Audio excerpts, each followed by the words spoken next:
Marshalls, baby. All three of those get my love. Real talk. Yes, sir.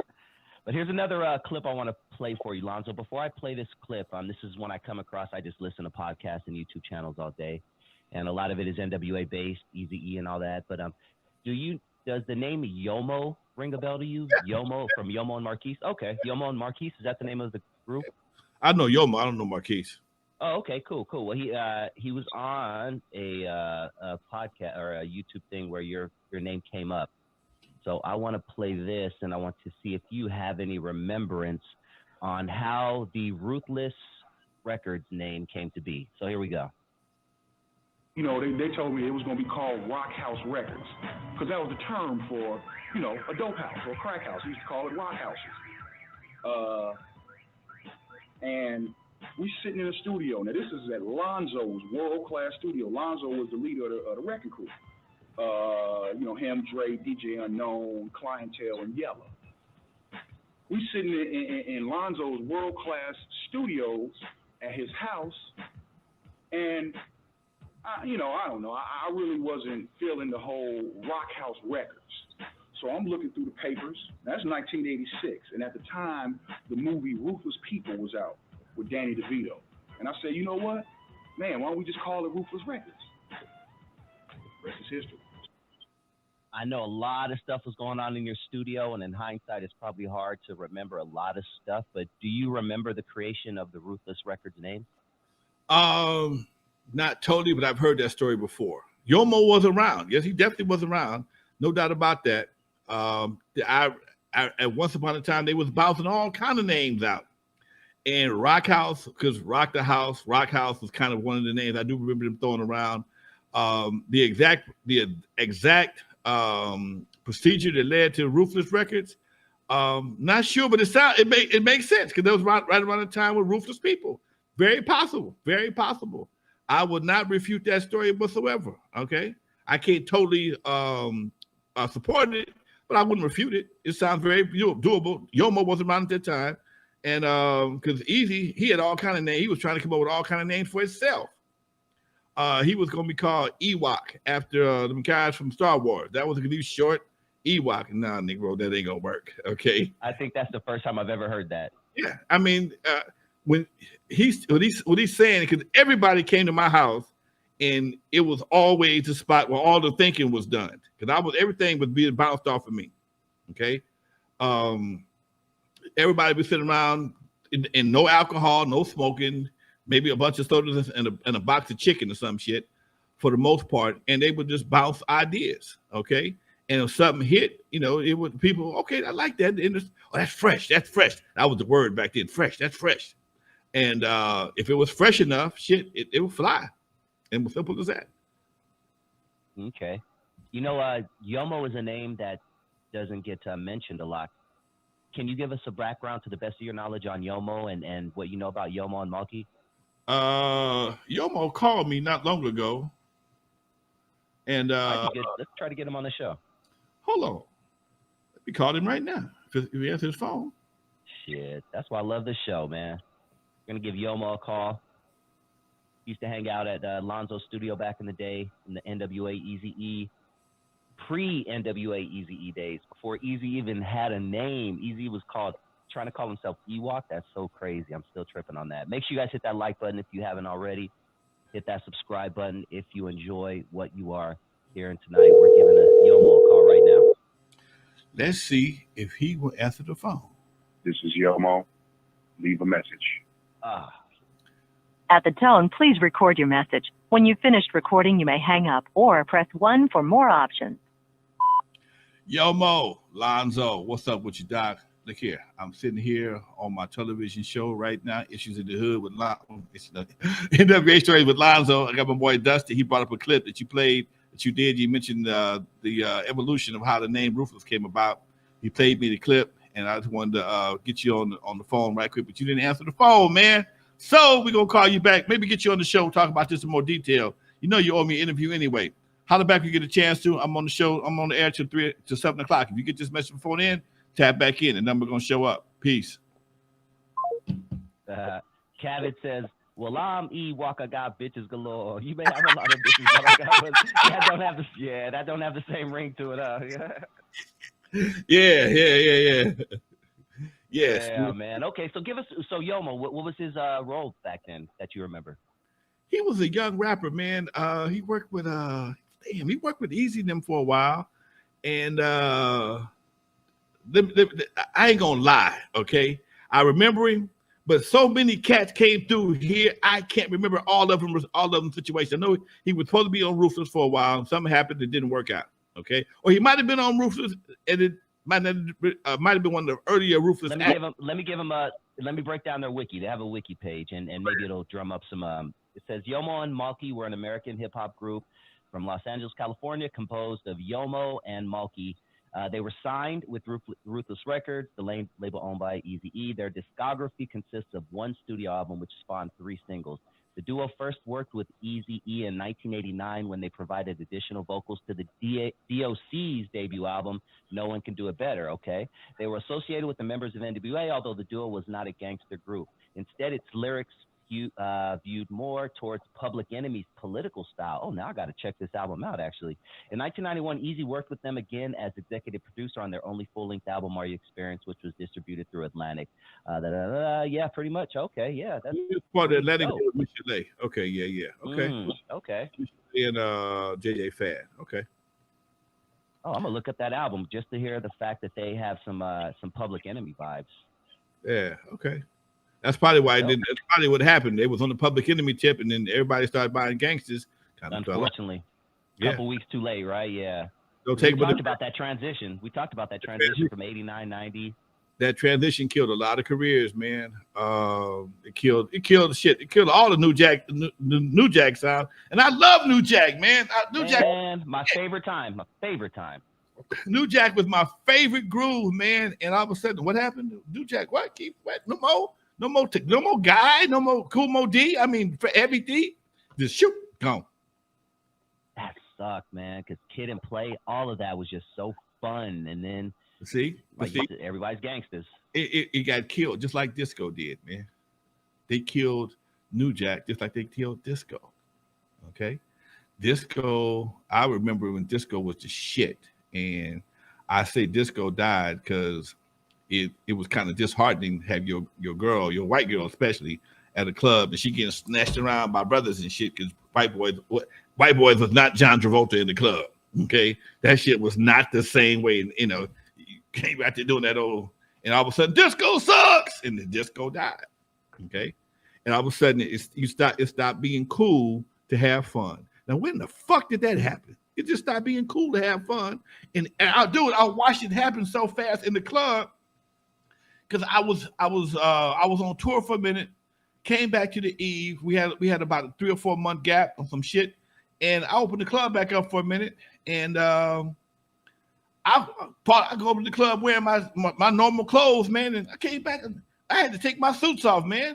I had to start wearing jeans and sweatsuits and tennis shoes to the club because it went from even when my daughter and them was at the club. My daughter, her husband now. They was working with me for a while, and it was super cool back then. We had fun. We had pajama parties, all kind of shit, man. When they left, I came back again. Dude, it was all about fucking killing each other. Me and the security guards spent most of our time keeping people from fighting. What the party wasn't even really the party. It was just a walking ring for people to fight at. And it just got to the point. I told the old man, I'm out of this shit. I left that teen shit alone because it was too damn stressful, man.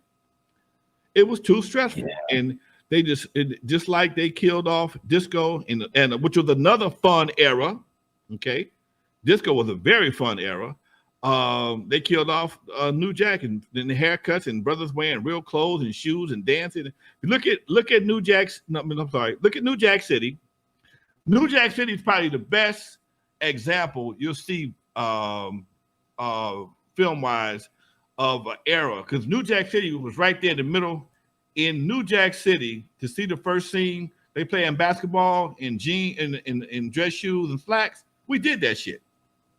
It wouldn't be shit for see us outside playing basketball. We probably had on t-shirts, But we take off our shirts and play basketball. We would take off our shirts and play football in the streets in dress shoes and jeans or biscuits. We did that shit. But look at New Jack City. I use this comparison. I use this comparison all the time. Look at House Party 1. House Party 1. Everybody was having a good time. You had 3 fools the whole time that was causing the problem. By the time you got to Boys in the Hood, you only had 3 niggas that wasn't gangbanging. Look at the movie. Yep. Look at we broke it down. Exactly. Look at the movies. Okay. Look at the movie. And if I'm mistaken, House Party came out first. Then Boys in the Hood. 100% correct. Huh? You are definitely correct. You are correct in that for sure. That sequence, House Party first, then Boys in the Hood. And most of the people in the House Party, I knew. Okay. In fact, a lot of people left my house going for the auditions. Rose, D. Barnes. I just saw Anthony King. AJ. It was this good AJ Johnson with this good Jerry Curl ass and met Robin Harris. All of them, I knew them personally. But next thing you know, you see Boys in the Hood did Minister Society, okay, and it was in Minister Society. South Central. I mean, they all came out back to back. American Me, like there was a lot of gang movies in 92, 93. There was very few non-gangster dudes in any of those movies. Everybody was trying to kill everybody, and that right there set the tone for the streets. And art imitates life, and life imitates art, and that's what you saw firsthand, baby. Some of y'all were so busy watching the movies, you didn't see what was happening. It took me a minute to realize what was happening. I was right in the middle of this shit. And to wrap it up, Lonzo, but another point also that I noticed is we've kind of talked about this before, but there's no more LeVar Burtons. There's no more Bill Cosby's, there's no more, it's all, every time you see us, unfortunately, on TV or on camera, a lot of the time we're portraying an image that a very small percentage of us actually act like.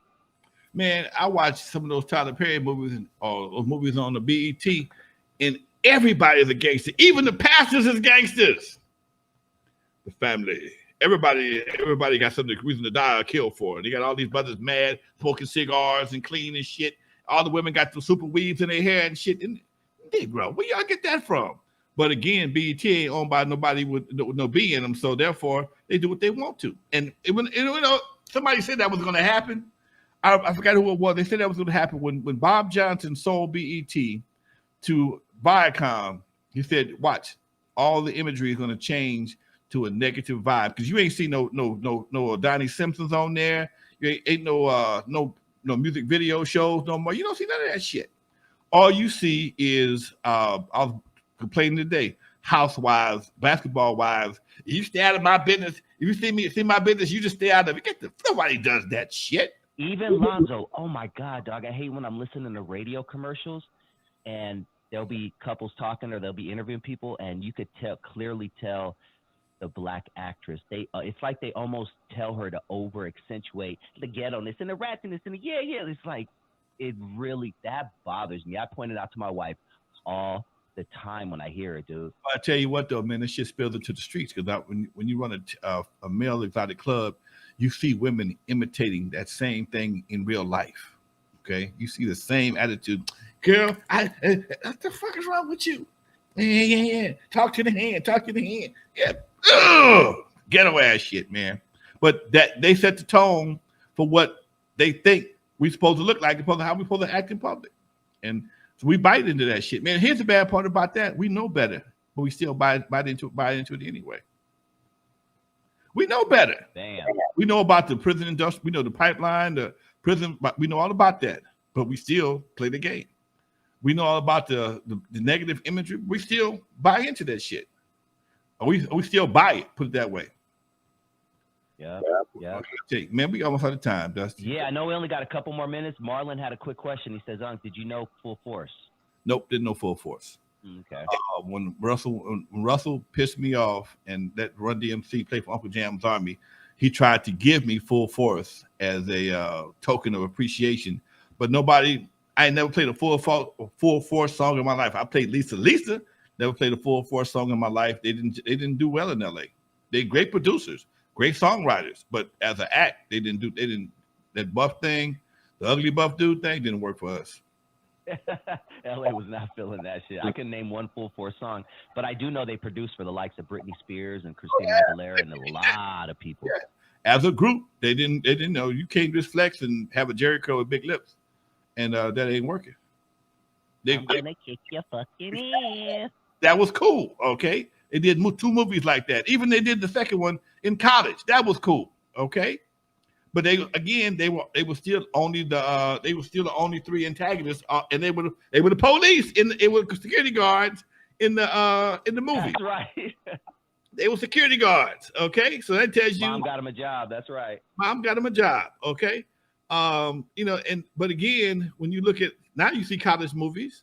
Everybody's selling dope. Lil Tariq on Power, he's selling dope on. He the dope man.